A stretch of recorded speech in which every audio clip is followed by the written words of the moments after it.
I just learned somewhere along the way when it comes to sales, you're going to be rejected in life no matter what. You could be the fucking Mother Teresa and somebody's going to reject you. You can be Buddha and somebody's going to reject you. You can be Jesus Christ and somebody's going to freaking reject you, right? It doesn't fucking matter. You're going to get rejected by somebody. And when it comes to sales, I was like, fuck it. If I'm going to get rejected in public anyways, I'm going to at least choose the way I get rejected. And I just happen to choose to do it through sales. So, motherfuckers are going to tell me no. People are going to say you're an idiot. People are going to hate on you, whatever else. Cool. I know it's coming. I can expect that rejection versus getting blindsided by people that don't like the fact that I'm a country dude.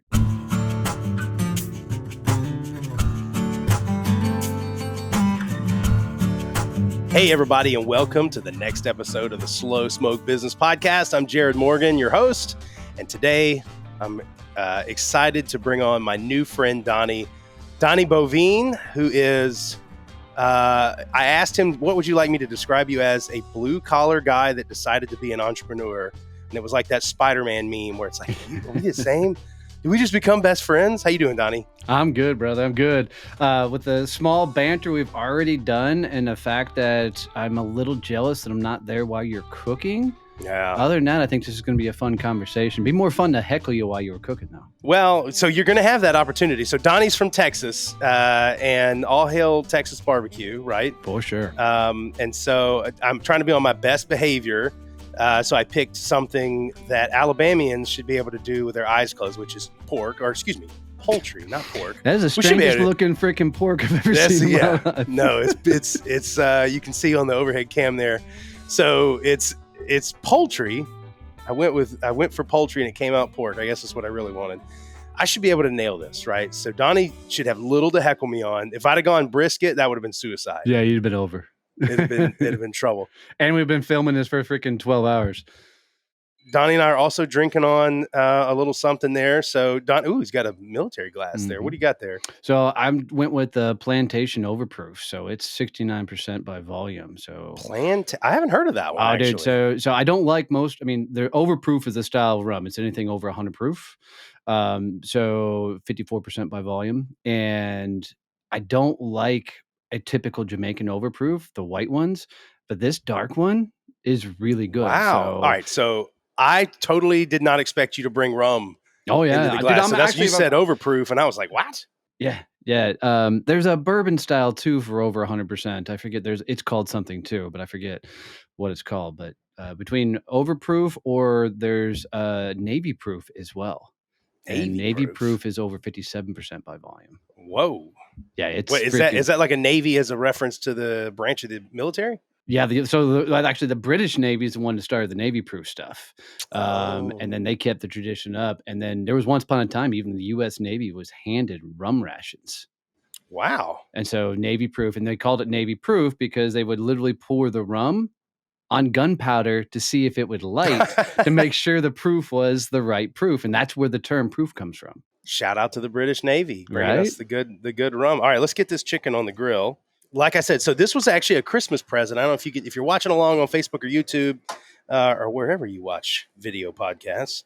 I'm using for the first time ever, a drumstick hanger. So it's like a little rack at the top. And instead of laying the chicken on the grill, it's like in this rack that's going to just like suspend them in the air. And I haven't used one of those. That's actually pretty damn cool. I haven't either. So let's see if I can't not drop these things as I put them on there. What's great about it is, I didn't have to clean my grill. What'd you season all that with? So hashtag not a sponsor, but I will name drop the business. Meat Church, right? Mm-hmm. Everybody loves Meat Church. Yep. Their pecan rub known as D's Nuts. Or I think recently rebranded out of, maybe they had too many grandmas complain, but it's like a pecan honey rub, and you just can't beat it, man. It goes good on everything. I've put it on chicken, on pork, on beef. I've put it on celery when I'm trying to behave. Like it's good stuff. Who eats celery? when I'm eating wings, the celery's next to the wings, right? So I'm like, look, Mom, a salad. So, Donnie, you've got a pretty unique and interesting background. Tell us a little bit about yourself and how you got to where you are. Yeah, for sure. So I did, of course, 4 years in the Marine Corps, 20 years straight commission sales, turned 40 and realized I'd spent my career making everybody else freaking wealthy. So decided it was my turn. The day I opened my business, I was served my non-compete papers. Whoa. And so I could not talk about sales, sales training, business development, or sales management anywhere in the damn world. So I started my company as a success coach. And Jared, to this Okay. day, I have no damn clue what the hell a success coach is. Okay. Um, and 6 months into running my business, I almost lost everything we owned. Had no clue how to run a business, ran a company straight into the ground. I cashed in my 401k. My wife cashed in her 401k trying to save it. And truth be told, for 20 years, somebody else had told me what to do, even though I was straight commission. And now that I was out on my own, I had no damn clue how to be a business owner. But luckily, Isn't that so weird? You've been so close to pulling the levers and things, but actually having to pull them, it changes everything, right? You oh, have there's a whole different set of your brain you have to learn. and I tell everybody, I mean, I think everybody at some point should start a business because there's no greater tool on the planet than meeting yourself than trying to build a business. Yeah, and failure is a part of the process too. You said you struggled and you almost flamed out right there at the beginning. Um, I don't know a single business that's successful that doesn't have a chapter like that in its Yeah, story.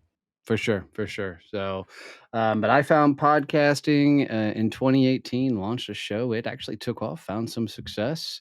I did a lot of speaking across the US on podcasting because of how much it took off. Wow. And podcasting truly saved my business because it taught me, I had the pleasure of interviewing some of the biggest names in the damn world. So you can't put a shit show of a podcast together and do that. So it taught me operations and outsourcing and finance and all this kind of stuff. Well, flash forward to where we are now, 5.5 years later, and now I'm the CEO of 3 companies, have one of the top podcasts in the world, 5 best-selling books, and a partridge in a pear tree. Gosh. Okay. So incredible story. And a lot of times you see, people when people get out of a long career in the military, it's interesting and sometimes heartbreaking to watch them try to assimilate back into a different life, right? And so talk to me about that transition. Were there things from a military career that helped you, or were there things that hurt your kind of mindset and building a business, or was it a little mixture of both? Well, I mean, I only did 4 years in the Marine Corps, but to answer your question, mom and dad raised a good kid, and I would say I had a lot of good things instilled in me before I went to the military. The military taught me how to drink more, fight more. It taught me, a lot of, get it done at all costs. When you're in the Yeah, military, there's no questioning an order. It's literally, hey, take that hill or hey, do this. And there's no, but we don't have XYZ to get it done. No, no, no. You figure it the fuck out. You just get it done. So yeah. that's probably the greatest thing I got out of the Marine Corps was the ability to figure it out. Um, I think that's the greatest thing the Marine Corps did for me. The toughest thing the Marine Corps did for me is when you come out of the military, it's like a kid coming out of college. You got no skills, you got no talent, you got nothing, and you're starting at zero. And that's what screws up a lot of the guys transition out is they don't want to start in zero. They spent, in my case, it was 4 years, but in some of their cases, 20, 25 years Yeah. and they don't want to go back to zero. And I try and tell them all the time when I get the bitching and moaning that I'm like, look, dude, it's really simple. If you were a badass in the military, go get a job to learn a skill set that you don't have. Start at the bottom. And if you were a badass, you're going to climb the ranks faster than anybody else. And you're going to freaking go quit trying to do a lateral move when you don't have the skill sets. I remember I got in this heated conversation with Lieutenant Colonel one time, and he's like, "Man, I should be a CEO of a company." He goes, "I've got the skill set. I've led thousands of men. I should do it." I said, "Cool. So let's do this." I said, "If I picked a Fortune 100 company, you could be the CEO of that company." He goes, "Absolutely not a problem. I'd be able to now." I'm like, "Cool. Here's what we're going to do. I'm going to take the CEO of that company. I'm going to give him your platoon, and they're going to go off and fight a war while you run his company." He goes, "Oh no, that won't work." I said, "Why Mm, wouldn't it work? Why couldn't I take the CEO and have him run your battalion?" He goes, "Because he doesn't have the skills. He doesn't know the warfare. He doesn't know how to lead troops." And I said, "It's the same fucking thing for you trying to be a CEO. that's You right. don't have the business finance. You don't have the operation. Right? You don't have all those things. You got to go learn those skill sets." So, but you get pretty cocky coming out of the military.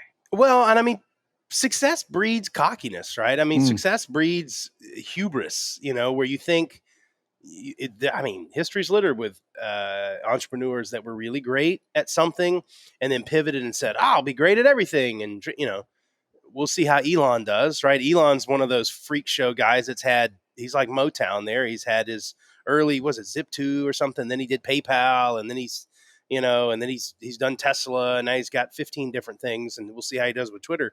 But most people, there's a swing and a miss in there somewhere, because there's this mindset that, well, I was good at this, I'm going to be good at everything. And I'm going through that right now in my own career. So I spent 15 years building an education technology company, became the biggest of its kind in the world, super successful.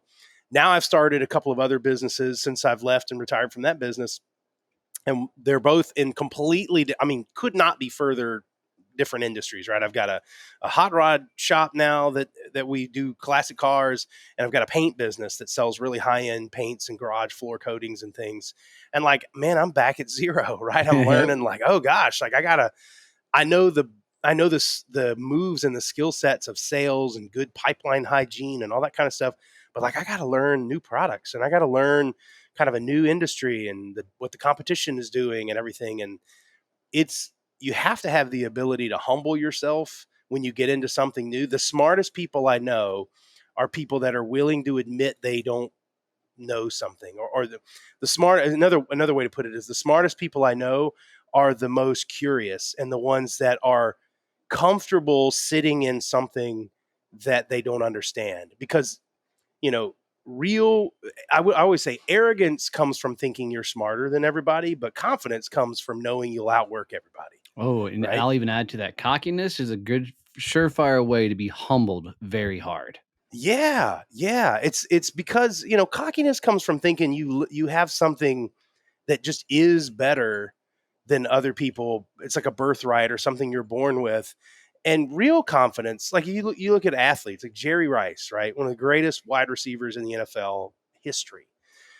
If you dig into Jerry Rice or Kobe Bryant as an NBA player, I mean, those guys definitely had natural born talent, but if you really dig into their story, it was how hard they worked. Oh, That dude. Kobe Bryant, the stories of him warming up, and Jerry Rice, the things that they would do to get themselves ready for a season was like 10x what other people did. And that was the thing that made them great, not some natural born DNA sequence. Oh, for sure. I mean, Jerry Rice, people tried to do his workout routine and could not keep up. And you're Yeah. talking about, other pro athletes just couldn't keep up. My favorite story though about Kobe is there was a guy that, and it was a video clip, and he's like, "Man, I was playing Kobe for the first time and I just knew I was going to beat him. That's all I wanted to do. So I got it in my head for a 7 o'clock game that I was going to get there at 9 o'clock in the morning, start working out and making sure I was ready to go. I got there at 9 o'clock and Kobe was already there on the court, freaking bouncing the freaking ball, doing the shots." And he's like, "Dude, I worked out hard for like 6 hours and just busted my ass. And there's Kobe working harder than I was, which pushed me harder." And freaking, so about 6 hours in, I went to, go back to the locker room to relax. And Kobe was there when I came back to get ready to get into my uniform and stuff for the game. He was still practicing. After that night, as we were walking onto the court, he said, "I told Kobe I'm going to take him tonight." Kobe put up like, I don't know, it was like 60 or 70 points that night just to prove a point. And after the game, the guy asked Kobe, he's like, "Dude, why the hell were you working out so hard?" And then Kobe didn't give a beat, looked at him and goes, "'Cause you showed up. I was gonna show you No. you couldn't break me." And I was like, "Oh, dude." But, Yeah. and I'm not the hustle and grind guy, right? I'm not the, run your dick in the dirt until you're exhausted. But I grew up on a farm. I have a full working farm right now. And here's the thing, we raise dwarf Nigerian goats on our farm. Those goats, they can't let themselves out anymore, right? They can't get their own grain, right? I have to let them out in the pasture. They can't put themselves up every night. I've got to get them into the barn so they're protected from the animals and whatnot. And here's the thing, I don't get a day off of taking care of the farm. Every morning, I Yeah. gotta go out, let the goats out. Every evening, I gotta put the goats up. So I tell everybody, it's not the hustle and grind. It's do the work until the work's done. Yep. And my day is not done until I put the goats away. And it's the same thing when you think about your business or anything you're doing, is don't finish that day out until the work that you need to get done for that day is done. And if you can work to that mentality, man, good shit will happen in your business. Yeah. It kind of leads to something I've been wanting to talk about for a long time. And every time I think about this, I'm not in the middle of a podcast episode, but there's so many people, and I love Gary Vaynerchuk, guy's a legend. There's so much good stuff to learn from him, and God bless him. He's done so much for the entrepreneurship community. But I think people read Gary V by taking little bites of like, I'm crushing it, bro, and I'm working really hard, and I'm going to, whatever he's doing. And I think they miss that hard work is a part of the process. But if you truly want to be successful, you have to work smart and figure out how to work smart and then work hard at that smart thing that you're doing. You know, if it only took hard work, waitresses and busboys and ditch diggers, and those would be the richest people in the world. Garbage men and teachers, they'd be the richest people in the world. It's a hard job, right? Yep. But that's hard work is not enough. It takes you having to sit back and understand the way a market works, the way your customers want you to be, or what it is, whatever it is that's your area that you're trying to play in. You have to figure out, how can I be more effective and more efficient, and then work hard at that. I've seen so many people drown in, wow, I'm working really, really hard. And it's like, man, it's like the whole we're working in your business and not on your business kind of thing. For sure. Well, and here's a different spin on that. It's the ability to do hard work, but you have to evolve as you're doing that work. Like, you can dig a ditch for 20 years and never grow in capacity and knowledge as a human being. You got really good at digging ditches, Yep. right? So if you don't evolve from that digging ditches, like, you don't like figure out, hey, if I use a different type of shovel, I can dig a deeper hole. Oh, hell, if I learn to go get a freaking, machine, backhoe, I can dig a really bigger hole. Hey, if I learn to lead people, I can have them dig the Yes. damn hole, Ding, right? ding, ding. So Yep. it's acquiring the skills and actually evolving while you do that hard work stuff. And if you're not evolving, like, if every year is Groundhog's Day for you, you're coming back, you're doing the same thing, bitching about the same bills, trying to figure everything out, it's because you're actually not gaining new skill sets. You're showing up doing the same thing, Yes. Einstein theory of freaking insanity, doing the same shit over and over again and expecting different results. You have to actually go through things that force you to evolve. This is why I tell everybody, we have a rule in our company, one of our champions codes, which is go break shit trying new things. Because if you're not trying new things, you're not learning new skill sets, you're not actually pushing the company forward. And when you get a bunch of people that aren't trying to push a company forward, it's going to get stagnant, right? So you've got to constantly be checking out the new tech, the new software, the new freaking book skills, whatever, to gain the knowledge. Yeah, we have a saying around here: progress over perfection, right? Yeah. And don't be a progressionist, don't be a perfectionist, be a progressionist, and that dovetails right into what you're saying. Like, the whole idea is, put something together that's the best thing you can do right now, get it out there, figure out if it works, awesome. If it doesn't work, why didn't it work? And then come back in the lab, make an adjustment, and put it out there again. And then same thing, make an adjustment, put it out. And eventually, if you keep doing that, to what you're saying, you get out there, and eventually you're way ahead of somebody who's sitting back and just trying to build the perfect thing and hit the home run or hit the grand slam the first time they swing the bat. Yep. The person has a better average when they're out there just cling, cling, cling, Yep. base hit. Then they turn into doubles and everything else. You have to, it's just a hard thing for people to understand, because we're in a world now where we've watched, the Steve Jobs of the world come up, and there's this whole group of people that think that an entrepreneur is, you have to create the iPhone, you have to think of something brand new that changes the world, and you have to introduce it, and it has to go across the world, or you have to create something and you go into Shark Tank, and those 4 or 5 people, they vote and say, yes, I want to be a part of that, right? And that's the only way to be an entrepreneur, and that's not true. Oh, wait, there's Sometimes one more. There's one entrepreneurs, more. If you can just be an influencer, right? You can just flap your gums, oh, right? even better, right? That's an entrepreneur, right? And you can get free hotel rooms or whatever, be a pest.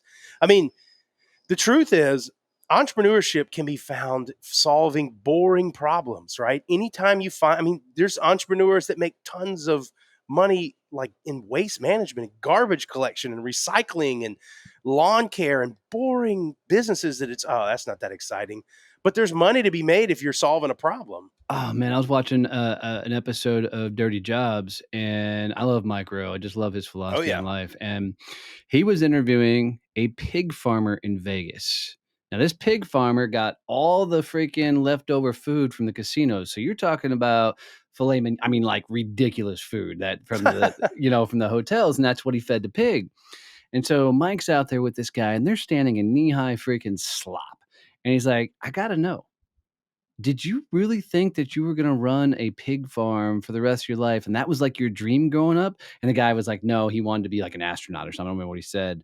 And Mike's like, Why? Why a pig farm? Why this?" And the guy goes, "It's simple. I make $1,000,000 I take home every year just for me. That's my income from the pig farm." He goes, "I don't care that I'm standing knee-high shit. I live a really damn good life." And I went, Yeah. "That's it. It doesn't matter how you freaking get there." Right? And, people are so hung up on they gotta make $1,000,000. I gotta make $1,000,000. I gotta make $1,000,000. Dude, the top 1% of the entire world, if you take everybody in the top 1% of the world, to be in the top 1% of the world, you gotta make 400 and, like, $44,000 a year, $444,000 a year, or something close to that number. And so people are all hung up, and they don't realize that making 150, making $200,000, that's a good living, Oh, sure. Well, it right? goes down to how you spend it too, Yep, right? I mean, yep. this the people that go make, I had somebody tell me one time, well, the more you make, the more you spend. And like, no, that's not necessarily the case, right? I mean, it is to some degree, but if you're always spending 15% more than you make, you're always going to be on a treadmill chasing the next dollar. And you're going to be, with a lot of things around you, but you're still going to be broke and you're going to be controlled by money. And I don't know. I've always believed that it's hard to have a happy life if you constantly move the goal line on yourself, because when you're making $50,000 a year, well, let's back up. When you're making $30,000, you just got out of college, you're making 30. Man, if I just make 55, if I can make 55, I'll get myself a nice Saturn car, and I'll drive down to the local wing shop. I'll be in good shape. And then you get a wife, and you get some kids, and you go, man, I could just make 70 grand.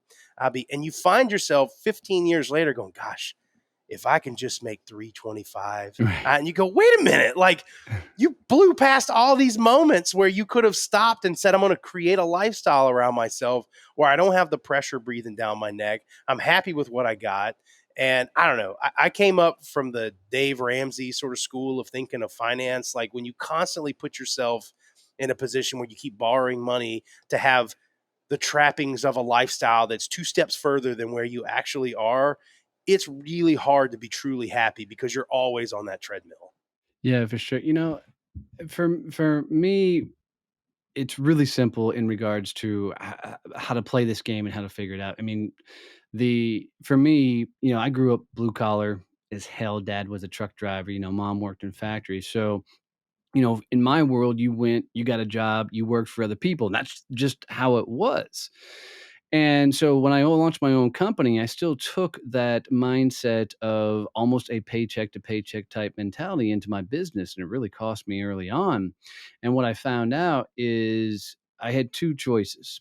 I could go get a bunch of therapy and figure out how to get past my own financial head trash, or I could figure out business well enough that I could beat my own head trash when it came to money. So one of the things I had to do is I had to automate beyond my own head trash. So our business model is completely surrounded and built on the idea that if we can just keep adding people to the front end, we'll make so much money that I can't spend it all. And that has helped me out tremendously grow because our monthly reoccurring revenue continues to be the thing that we focus on and growing more and more and more of.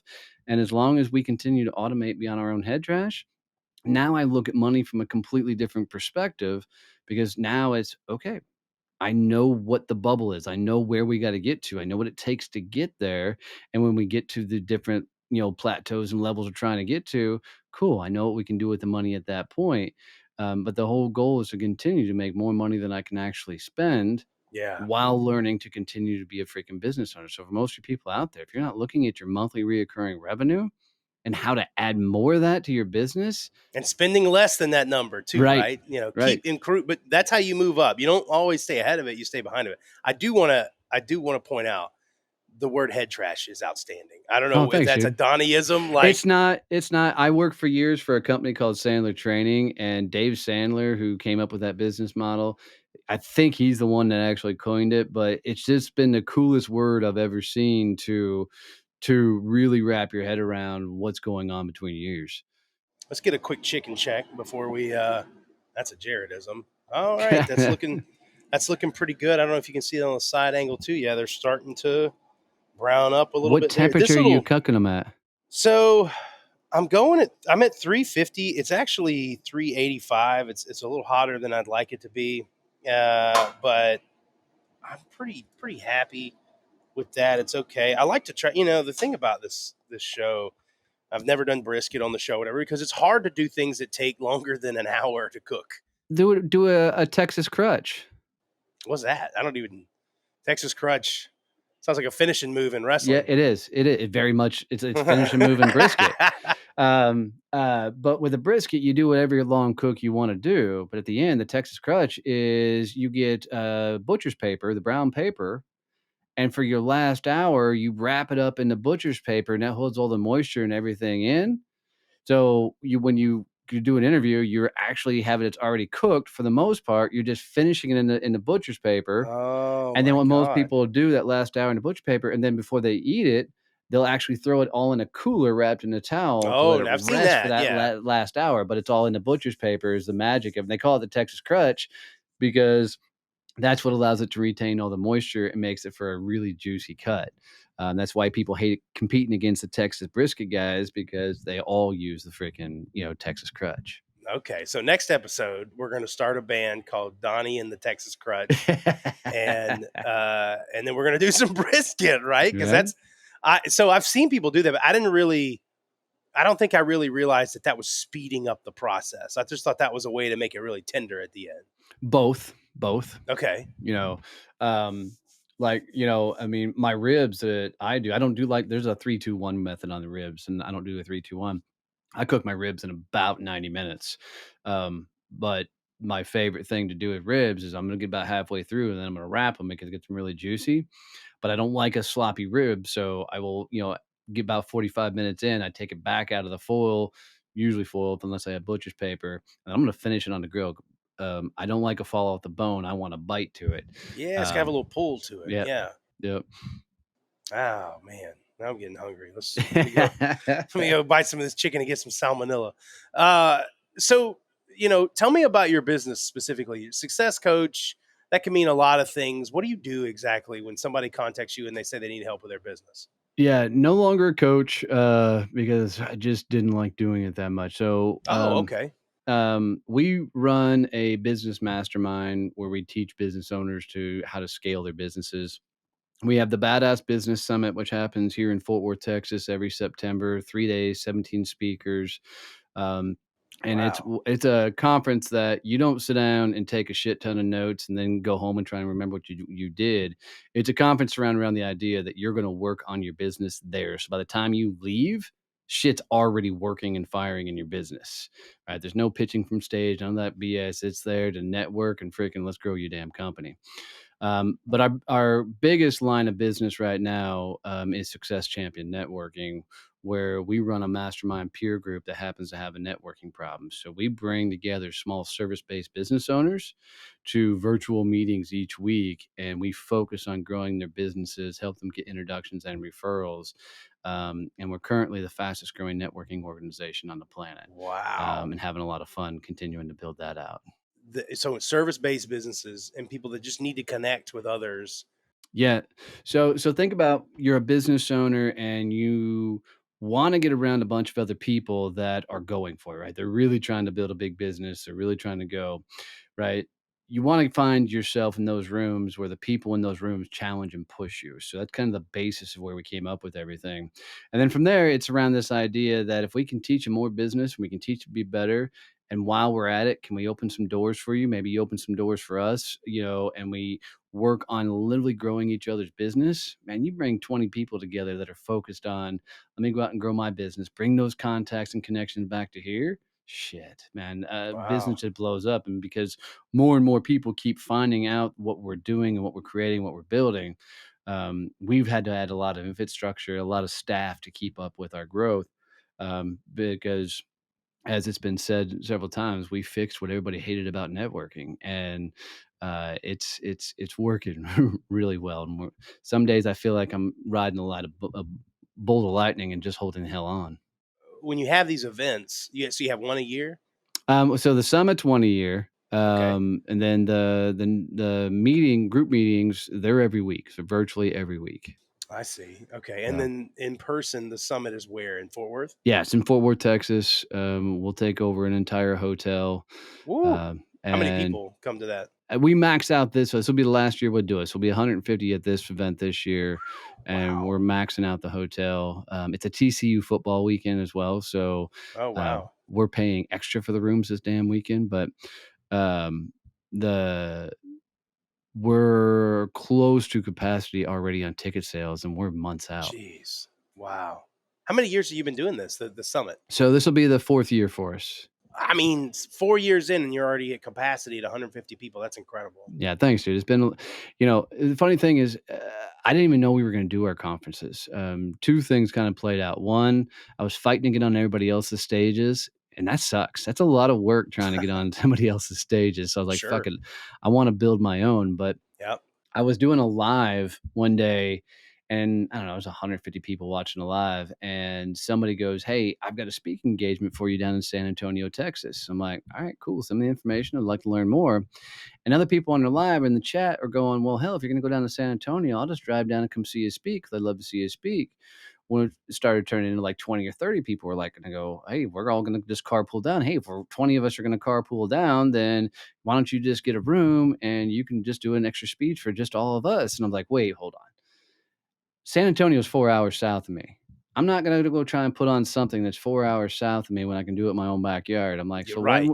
why don't we just do it in my own backyard?" Got friends and connections, and they were like, "Oh, that's great. People can fly in from everywhere." And then somebody goes, "Well, call it Donnie Con." I'm like, "No, we are not calling it shit Donnie Con." Um, but that's how the Badass Business Summit came about, was literally people on a live were like, let's just get together and kind of do our own success champions thing. And I wouldn't call it DonnieCon. I'm like, all right, what do we call it? And they're like, well, let's call it the Badass Business Summit because nobody else has got it. And you say it all the time. So let's do it. And Who the hell wants to be anything other than a badass, right? right. Man, so that's incredible. And you said you did a live. What platform is that on? The So TikTok or StreamYard, and then we push it out to Facebook, LinkedIn, not Instagram, YouTube are the three big ones we go to. wow. What is StreamYard? I don't think I've ever So heard of that. StreamYard's a multi-purpose freaking platform where you can sit down right here and it'll push to, I forget how many platforms. We typically push to 3, but I think you can push up to like 8 or 9 different platforms. So you're What? All in streaming a live. single stream? Yep. Yep. Wow. And what's cool is the chats will all sync up so that you can see the chats. Like somebody says something on Twitter or YouTube or whatever, it comes through one chat funnel on StreamYard, so you can reply in real time. And it says like Mike from YouTube ask the question. You're like, "Hey, Mike, I see your question. This is the answer to that." Or somebody on LinkedIn may ask a question, and you can call them out and respond real time. It's pretty freaking cool. That is cool. I never heard of that before. Yeah. Okay. Well, you may see me on some live streams now, and that's why. Come on. You've been very kind with your discussion about my chicken grilling here. So what the hell am I doing wrong? Right? I mean, I need to get, hit me. What should I be doing if I was a Texas barbecue expert? How did you brine the chicken first? No, I did not brine the Well, chicken first. well, then that's where we'll start. So, chicken by itself is one of the driest meats on the planet. That's true. So, you need a damn good brine. So, I won't cook chicken unless it's brined for more than 8 or 9 hours. Whoa. That's a commitment. Well, I mean, not really. If you get up in the morning, I mean, yeah, you but throw all the shit in a bowl, you put it in you the grill as refrigerator. much as I do. Like, okay, I like to just, if you ever zoom out and look at the things that I cook on this show, most of them, the level of prep, because I like to grill. I just love to grill, man. So like occasionally I'll do something that takes like a shitload of prep. But a lot of times I just love to grill. Hey man, let's just grill some sausage. Let's grill some steaks. Man, I grilled some steaks this Well, weekend. but let's talk steaks, dude. Because if you're not fucking salt brining your steaks, dude, What? you're fucking missing. Oh, Wait, dude, hold you're on, so hold on, hold missing on, out. hold on, hold on. Salt is like in water? No. You take a steak and you sprinkle the fuck out of it with salt. Both sides, set it in the refrigerator for about 8 hours. When you come back, that salt is gonna be disappeared because it all just absorbed into the fucking steak, dude. That sounds like a stroke trying to happen. That Oh, sounds like my it's blood pressure is high. dude, when you eat out at a restaurant, do you know how much fucking salt they use on all your shit? I don't listen. Ignorance is bliss. No, Right, I don't know right. that. But dude, and then all you do is you pull that thing out, crack black pepper over the thing, fucking high Oh, sear, offset cook. You yeah, can't I beat see it. her, man. Have you ever done a sous vide steak before? No, just saw a video on it and I'm like, ooh, that's interesting. I saw one of the Dude, so somebody got me a sous vide for Christmas, and it was, I mean, they're not expensive. It's like 30, 40 bucks, 50 bucks, 60 bucks. I don't know how fancy you want to get, but it's like a little stick, and you put it in a pot of water, and you seal these yeah. bags with like if you're doing steak, like you seal the bags, you put it in the water, and then if you want it, let's say you want it rare, right? So I dial rares, whatever temperature rare is, 130 something, whatever the hell it is. You dial that up in the sous vide, and it takes the meat. If you leave it in there for a while, it will keep that meat at exactly that temperature all the way through. And then you pull that thing out, you get your grill hot as hell, right? And you season it, hit it on there, sear the outside. So now you've got like just over, you're right into medium rare territory. Dude, I'm telling you, you talk about perfectly cooked because it's sealed up. It doesn't let All any of the right, I'm moisture in. out. So it stays more. I mean, it sounds like, oh, you're boiling your steak, right? No, man. Well, there's two other methods I want to try that I haven't tried. One, I don't remember what it's called, but you actually take a full steak in a glass casserole like loaf pan or maybe a little bit bigger. You completely cover it in olive oil. You add garlics and like rosemary and everything else, and you cook it in the oven to the desired temperature in the olive oil. When you say Like cover it, are we talking submerged. Yeah, about like no, it's like fucking submerged, submerged in there. like boiled You in know, olive oil? and then but olive oil's not hot, so everything comes up to temperature at the same time in the oven, Mm, and then you pull it out, cast iron, reverse sear the damn thing, and then when he cut into that steak, I was like, "Son of a bitch, I wanna try that."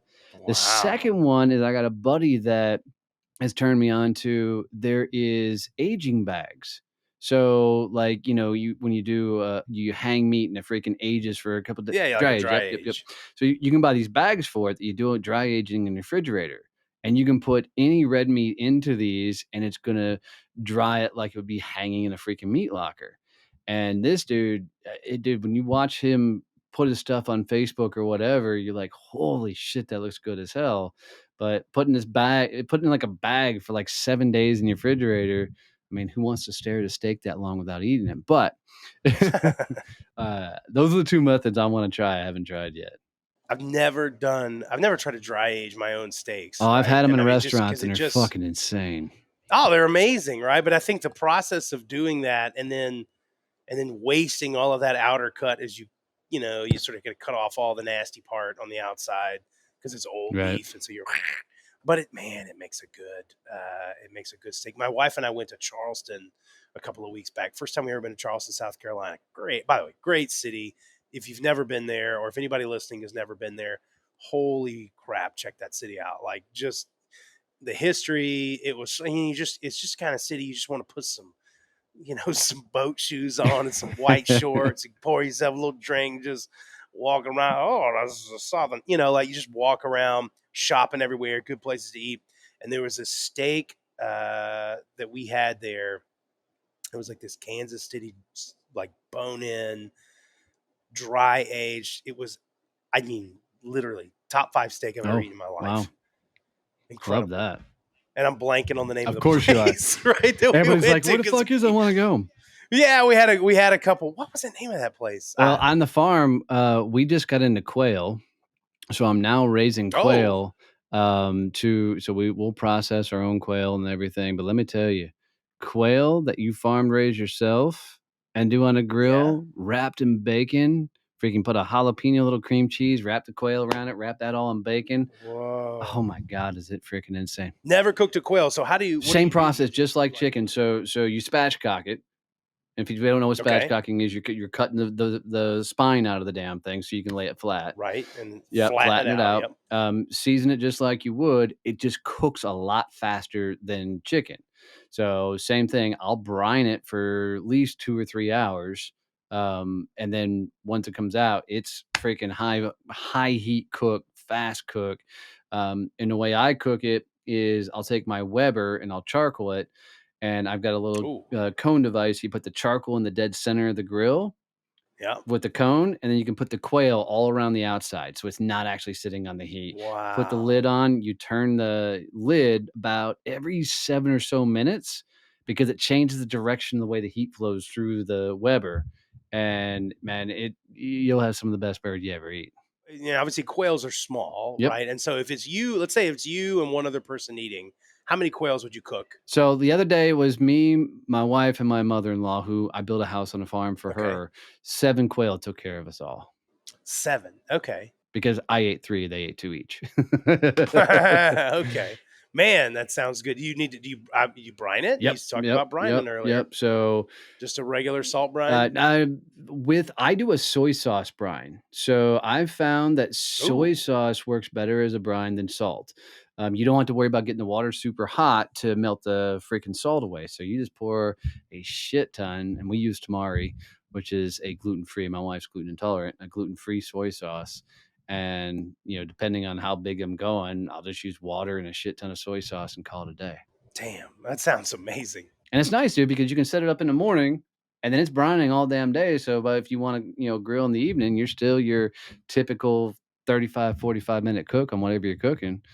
It just adds a hell of a lot more flavor. So is the Weber the only thing you ever cook on, or you got other setups? Oh shit, no, I got flat tops, I've got pellet grills, I got a Oh, get you smoker, I've some got of a that. freaking I don't even know what the Love it. big one, but my big grill is 9 burners on it. And Was gas burners? gas burners, yeah. Um, Yeah. Wow. and freaking that's all I got on my farm. My brother's farm, which is down the road, we just built a big hog pit, um, and we're putting in a big stone rotisserie next. A hog pit. Oh yeah, Oh, I'm checking the chicken again, by the I way, while we're figure. doing this. By the way, this episode not brought to you by beef. Um, people eating tasty animals. if you're a vegetarian, this show is not for you at this. Yeah. What are we reading? We're reading about 130. Still climbing. Probably in the low 140s. So we got a little bit more time. What are you gonna pull it at? Well, I don't know yet. That one's actually reading in the early 150s. What do you think? I mean, it still cooks a little bit when you get Yeah, it out of there. so I usually like to get it to about 160. that's where I'd pull it, about right around 160. So Yeah, and then let it yep, kind of sit for a get up moment. the rest of the way, keep the flavors in there. A lot of people that watch this show are people watch this show, listen to this show, wherever it is, however you consume it, are people that want to get into entrepreneurship or have started a project and they're trying to grow their business or do things. You talk to a lot of different businesses. Is there a single kind of unifying theory, or is there a one thing that usually when you talk to a business that needs just a kick in the pants or needs to grow, this is the area where they suck at and they need to grow? Oh yeah, it's sales every time. Okay. Yeah, I agree. Totally. Right. Um, Most people, I mean, I came from a sales background and I thought that was going to give me a leg up in running a business. It didn't. Because there's still so many other things to learn. But most people come out of corporate America and then launch a company. They've never sold a damn thing in their entire freaking life, right? And now That's right. Yeah. they don't realize that while working for that company, there's people inside that company that are out bringing on the new clients, which gives them their damn job. And now they've got to be the person that drums up the business and goes finds these clients, and they've never dealt with rejection on that scale. So they, put a post out on Facebook or LinkedIn, say, "Hey, I started my company," and kind of expect the whole world to go, "Oh my God, where have you been my entire life?" Yeah. Take Right, my right. money. And it just doesn't happen that way. So if I would tell anybody before you jump in and start your own business, you should go work for somebody else in a straight sales capacity Yep. and get your freaking teeth kicked in because, I just learned somewhere along the way when it comes to sales, you're gonna be rejected in life Yep. no matter what. You could be the fucking Mother Teresa and somebody's gonna reject you. You can be Buddha and somebody's gonna reject you. You can be Jesus Christ and somebody's gonna freaking reject you, right? It doesn't fucking matter. You're gonna get rejected by somebody. And when it comes to sales, I was like, fuck it. If I'm going to get rejected in public anyways, I'm going to at least choose the way I get rejected. And I just happen to choose to do it through sales. So, motherfuckers are going to Yeah. tell me no. People are going to say you're an idiot. People are going to hate on you, whatever else. Cool. I know it's coming. I can expect that rejection versus getting blindsided by people that don't like the fact that I'm a country dude. Right. So, uh, Right. if you'll just wrap your head around the mentality that what you do, people will likely love, you get extremely passionate about what you sell and really get into it. And then every day, set a number of the number of activities you're going to do from a business development perspective and do those same level every day without stopping. Because what happens is, people, they might win a client and they stop selling. They're like, "Oh, cool, I got a client, let's do it." And then they service a client. Yeah. They get it. Exactly. They get in Yep. service mode. Right. And then they don't sell anymore. And then they're like, "Where the fuck's all the business?" All right. Exactly. Why isn't my business growing 20% year over year? Well, you landed 3 clients and you got hyper focused on those guys. And also, if you're a tech business or whatever it is, or whatever business you are, you started tailoring your business to what those 3 people wanted without ever asking the question, is this what everybody wants? Or is it just those guys that Yep. want that? And if it's something that just they want, they need to pay you to build something super specific to them. You should only be doing it for free if you think you could sell it to everybody else, or there's like a giant, financial windfall behind it that really changes your business. We used to have this little saying in our business. My brother Steve is an operations guy, and we brought him in to be the operations head at Procter U, my business that I was with for 15 years. And the Thanksgiving table, there'd always be like, "I'm over here doing all this shit, and you guys are blah, blah," and we would, I used to, the argument ender that I would always say was, listen, nothing happens until somebody sells something. Yeah, it was like, buddy, it's really simple. Go sell, Exactly. get out there and you do the Exactly. Like nothing, we could be the greatest, whatever it is in the world, but until somebody says, I'll take one, right? Nothing that's it. happens. The machine doesn't start moving. And so the best entrepreneurs, the best startup guys are always people that either you got 2 choices. You either get good at sales, right? That's the one I would recommend. I think you'd Yep. recommend that too. Get Yep. good at sales, or you better have a co-founder who's really good at sales, Yes. right? Like that's it. Those are your only 2 options because maybe there's like a 10th of a % of a chance that you're building a business that like has a connection to somebody who's going to buy it. But at the end of the day, businesses go out of business because they lack revenue. Yep. That's why they go out of business. No one goes out of business because they have too much revenue. Right. Maybe there's a couple notable examples, but they run out of revenue, right? I was the only one I was thinking of. Did you ever buy that thing, the coolest cooler? You know what I'm talking about? The coolest cooler No. on, oh my God. So Google this thing. It's the greatest Kickstarter of all time. All right. Or may I say the greatest, the coolest cooler. This guy, I forget his name. This guy built the greatest cooler of all time. And in this cooler, it was battery operated. It had a blender Oh, where you Jesus. could make you could make smoothie or like margaritas like out in the woods, right? It had a cutting board and a knife packed in there and plates, and it had lights and it had a speaker and it could charge your phone, and it was the most incredible cooler you had ever seen. And he makes this Kickstarter, and he was trying to raise 100 grand to get this thing going. And I guess he didn't put a cap on it. So it was like, pay me $180 and you get one of these coolers and da da da. Well, he made an incredible video, and the whole thing, it blew up so big. I think he raised like $12 million Oh, or something Jesus. like. And here's what you can talk about. Like, so the whole reason I'm saying this is a guy who had too much revenue went out of business. The mistake he made was, if he was whatever price it was he was selling them at, 149 or whatever, it actually it actually cost him another like $100 a cooler to make them. Oh, And shit. so he was just effed, right? Like, he had this $12 million death march, like, because every cooler. And so it is, I think there's a documentary Oh, on it I or have to go something, check but that that's out. like the only example I could ever think of. I actually have one, by the way, because he sent an email out and he was like, listen, if you're willing to spend the extra $100, I'll send you your cooler. And I'm freaking Right. pot committed at this point. So I gave him the $100. The cooler was incredible. I still That's have it. It awesome. was incredible, right? But that's the only notable example I can think of somebody who had too much revenue and went out of business because of that. I've seen people that, because they could not get capital to cover what they sold, went out of business. So, because sometimes capital is a bitch when, I mean, money's usually easy to get, but when you don't have, or like you're a new business and all of a sudden you've expanded and you got to increase inventory and you can't keep up with the orders you're selling because you don't have the capital yet to buy the things. I've seen companies go out for Yeah. that, but I would agree with you. Money fixes a lot of damn issues when you're building.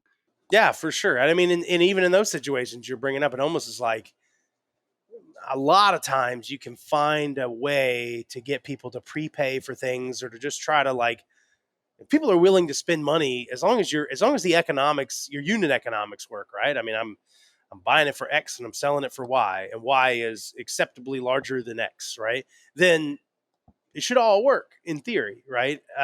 There's ways to wiggle around that. But if your business goes out of business, like 9 out of 10 times, it's because you just didn't sell enough. Yeah. You didn't generate enough revenue. That's why restaurants go out of business. That's why your local insurance guy goes out of business.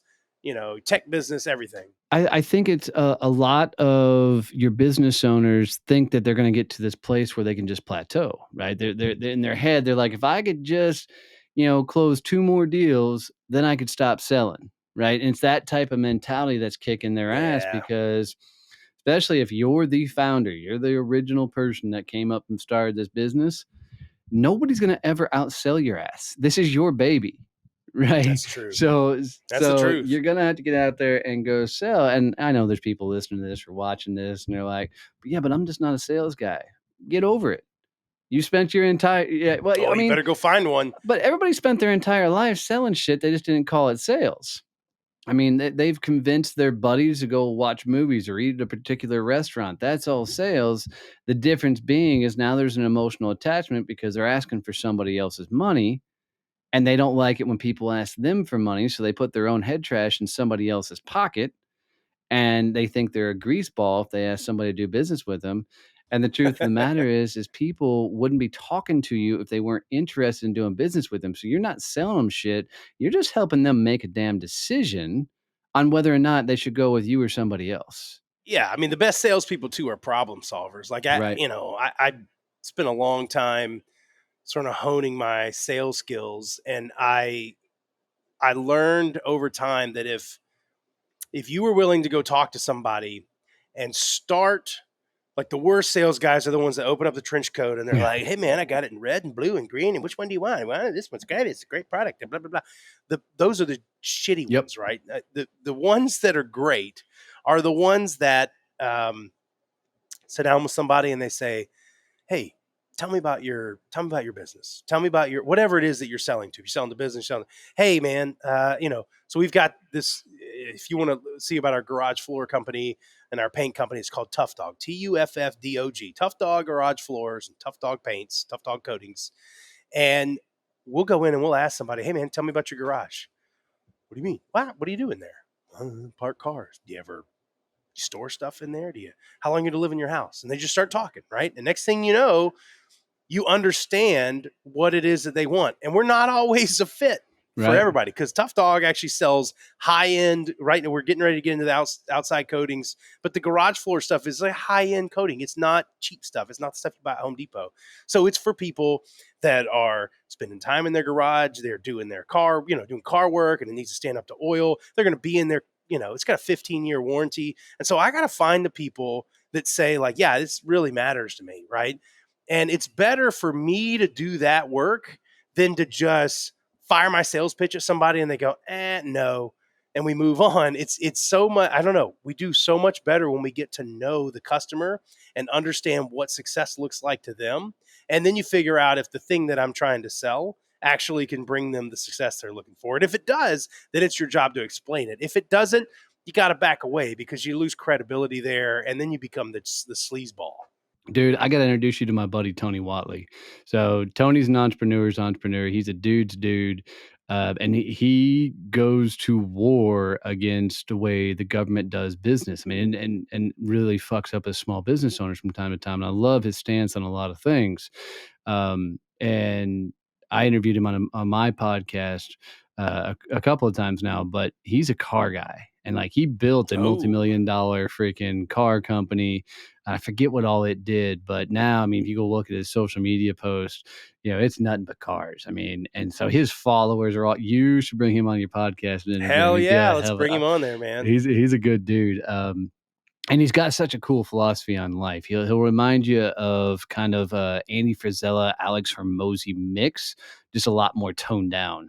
But that kind of philosophy. He's a good guy. But just that maneuver of me saying, "Hey, I'm going to get you and Tony together," that's what makes business really go around. Is when you have the ability and capacity to connect, get to know somebody, understand their world, and go, "You know what? I got somebody you need to meet. Let me get you to that person." If the world would operate off of this idea that referrals don't mean shit, let's get you introduction to Yep. people that can open up a huge world for you. Like Tony may never buy your flooring shit, but his Yep. followers just might.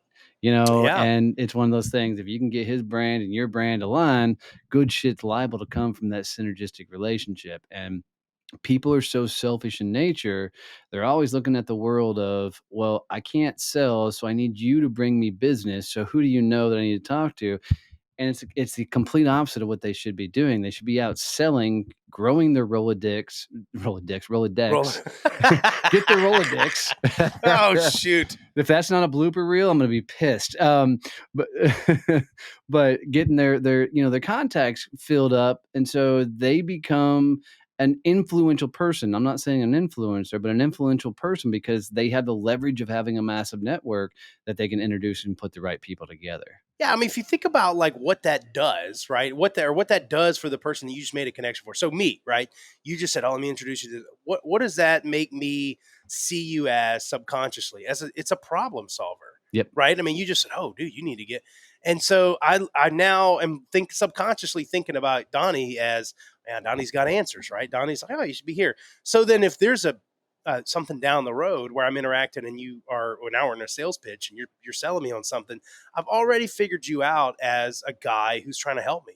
Yep. And the moment somebody perceives you as trying to help rather than trying to just make the next sale. And I know that's so hard for people. Well, it's sales. I should be trying to get the next sale. Yeah, but if you're trying to be like the good ones, the ones that make a lot of money and also have a lot of self-respect and a lot of people's respect, um, you're not just trying to get the next sale. You actually become a problem solver and a person that's trying to help that person get better in their business or in their life.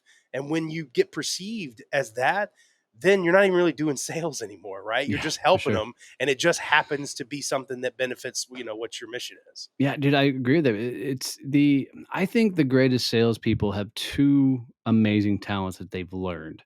One, they have the ability to ask the right questions. And I think that Yep. asking the right questions is the biggest goal and gift you can have on a sales call.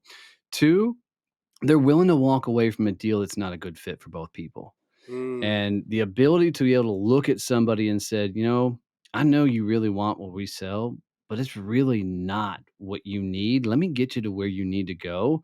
The whole Miracle on 34th Macy's thing, Santa Claus sending them off to the different stores and shit. That's what the top salespeople actually do. Is they're not forcing a sale. That idea of always be closing shit is so old school and not a play anymore. Yeah. This is sitting across from people, having real conversations and going, you know what? You really should do this. This is a good fit. Or you know what? Man, I'm hearing everything you're saying. And truthfully, you should not buy our stuff. But let me get you to the person you need to get to. Those people win so much more than anybody else in the game. Getting back to like ground level sales pitches, and then you talk about going back to zero. Like I've had the fun of getting back in the swing of things with some startups. And when I talk to people about the garage floors, I'll say, they'll say, well, I don't, I'm not really looking to spend that much money, and I'm not, and rather than like try to like convince them to spend more money than they want to when they clearly don't need it. Or they're going to walk over to a competitor and buy a cheaper product, whatever. We just go, you know what, you probably need to do, because it's the truth. You need to go down to Home Depot and you need to get some epoxy and go hire your local painter, and you pay them a couple $100 or whatever, and they'll do it. And it'll look like crap in a couple years, but you just told me you're going to move out in 2 years. Right. And so that's what you need to do. And it's weird when you tell people, hey, maybe my product's not for you, right? People go, what do you mean? Like, but yeah, it is. Well, if they really want it, they're going to be like, they're going to fight for it if they really want it. All right, let me check on the chicken here. This is okay. You seeing that, Donnie? I see chicken. I see the bottom of the damn chicken staring at me, First man. of all, okay, that's you don't have to be. Hey, dude, I remember cafeteria food. So oh my God, here we go. I even have my damn tongs here. All right, well, man, Guy Fieri, you are not my friend. Yeah, I got better hair. Look at that. You see that? Look, it's that's dripping. Good. That's Come a nice, on. Good char. I like it. Let's get a little temperature check here. All right. Oh, we're ready, baby. Those bad boys are ready. I like that cooker though, dude. I'm gonna have to go look for one of those. It's the pellet grill. Listen, I won't mention the name of the brand because they have refused, or I say they refused. They have yet to come on the podcast, though I've asked their founder multiple times to come on the show. And so if the founder of this grill brand, which I won't name, is listening to this, which he's definitely not, come on down and we'll start mentioning your grill brand by name on here. But it is a pellet grill. It is one of my favorite brands. Let's by the way, let's call out the fish mittens right there. You like really? That's what you're wearing. I mean, I guess they work. First of all, they definitely work. Second of all, my children bought them for me. So I accept your apology. Props to your kids, but I accept your apology. Yeah, there wasn't one. Okay. All right, here we go. Let's shut this bad boy. Man, that looks pretty good. So the hanging chicken thing is great.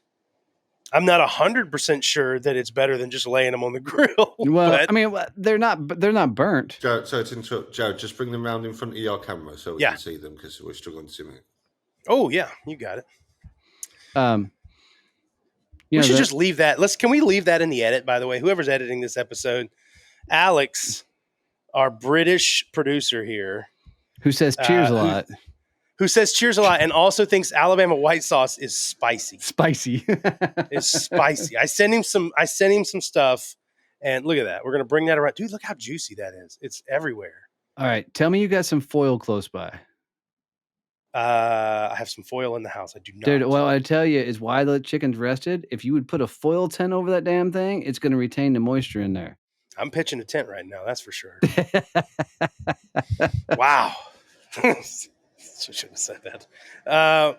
My dog is hovering under my feet now. You never asked me what I was drinking, by the way, Donnie. I'm very offended. Well, I mean, look at this empty. We got all the way to the empty glass, and you never even asked. Well, I'm sure it's like some cheap Jack Daniels, Jim. It's like you don't even know me. It's like you don't even care. All right, no, sweetheart. It's not cheap Jack Daniels. What were you drinking, honey? I was drinking Eagle Rare. Ooh, little Eagle Rare. I can get behind that. little Eagle Rare, so I've been a little Eagle Rare kick lately. It's like, it's not the greatest stuff in the world, No, but it's it's a definitely, $20 bottle that sounds cool when you order it at a restaurant. but it's just, it's in that upper, I want to I'd get put you it hate mail. alongside the I want to $100. get you hate mail. Do you know what the worst bourbon on the planet is? Oh, here we go. What's the breaking Blanton's. news? Blanton's is the worst bourbon on the fucking. That is I don't, that's That's a okay. $20 bottle of hooch that got a cool topper on it that people drink because they think it's cool. It's got the freaking horse rate. That shit is nasty. I told you, I'm getting hate mail for this one. Wait a minute. So Blanton's is great. No. It's not. I mean, I could see if you. I don't know if it's worth the hype. It's also like Pappy Van Winkle. Like, Yeah. I don't. It was not worth the hype. Pappy Van Winkle's great bourbon.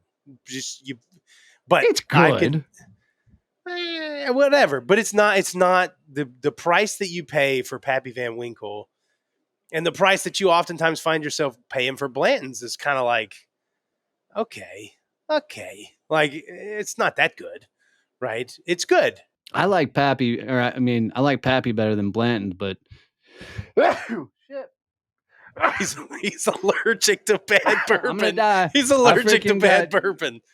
Dude, I'm telling you, I just got freaking hexed or something by bad mouth and Blanton's, but seriously, Blanton said hit the button.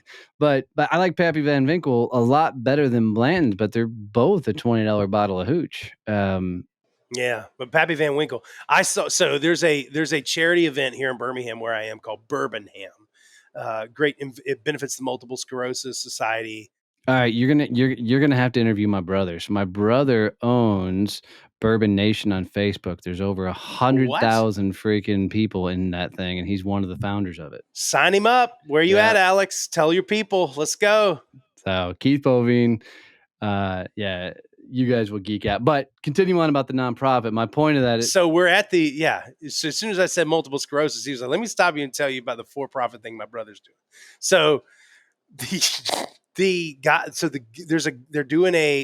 raffled off a bottle of Pappy. And this is the story that was told to me. I didn't witness this. But, the guy wins the Pappy. He immediately says, I'll donate it, raffle it off again. And all the money goes to the cause. What a great philanthropist, right? Beautiful thing. So drunk guy starts bidding. His wife's over there.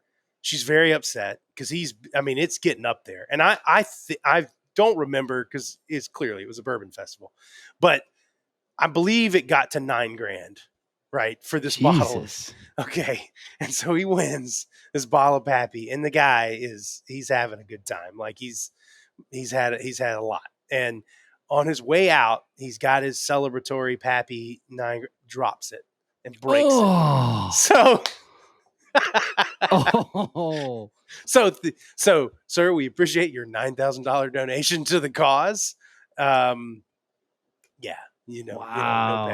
No Pappy for you, baby. So I'd have cried. So I'd have right then there just said, sorry, I'm crying. I'm a grown ass man crying. Imagine that conversation with the wife too, because she's already mad that he lost his marbles and bid $9,000 for this bottle of, as you called it, $20 hooch. I think it's better than that. I think it's a good. A $30 bottle of hooch. I've had plenty of I would put it. There's a whole line of $100 bottles of bourbon that I think are interchangeable with Pappy Van Winkle, right?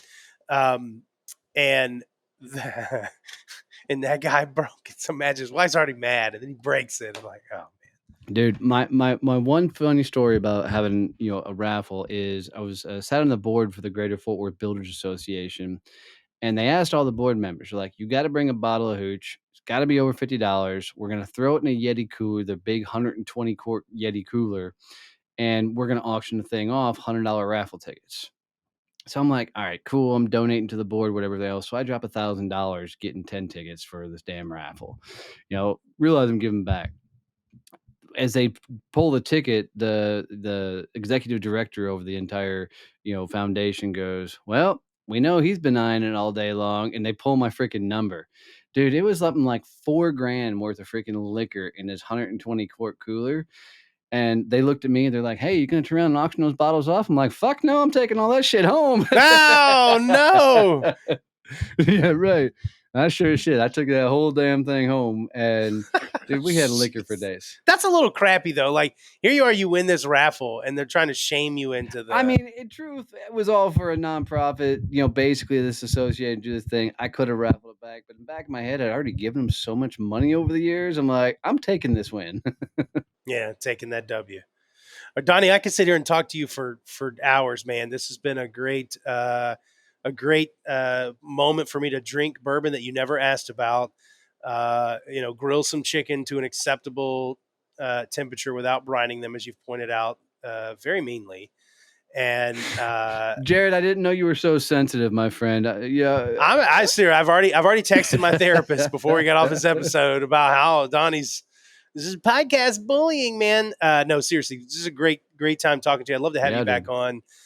If people wanted to connect with you with all the different things you're doing, how would they find you? Yeah, the easiest way to find all of our stuff, if you'll text the word success to 817-318-6030, it'll ask for your email address. We're going to send you a video on how to get a ridiculous amount of referrals coming into your business. It'll also give you access to our podcast, all my social, everything. So just text the word success to 817-318-6030. We'll get you there and get you hooked up with all our stuff. That's awesome. If you'll also text the word asshole to that same number, he'll know you saw he'll know you saw this show. So Donnie, thank you so much for being here, man. Hey, let me do one thing for you really quick, Jared, yeah, just because I love doing this. Guys, if you've made it this far of the show, you've hung out with us the entire time, do Jared a favor and share this Slow Smoke podcast with one other person. I'm telling you, having my own show is the toughest thing in the world, is growing your audience. So if you got any value out of this one or one of his other episodes, share this shit out with another person, man. It's like getting this sensitive guy a really big hug, so it means everything to him. I take everything back I said. Now I feel like a warm hug has just happened. Thank you, buddy. I appreciate it. Absolutely. Please go share this with somebody else. Follow us on social media. We're over 20 million. I wish. 20,000 strong on TikTok. We've got a YouTube channel. You should go check us out. You know how to find us on there. Slow Smoke Business. Thank you, guys. We'll see you next time.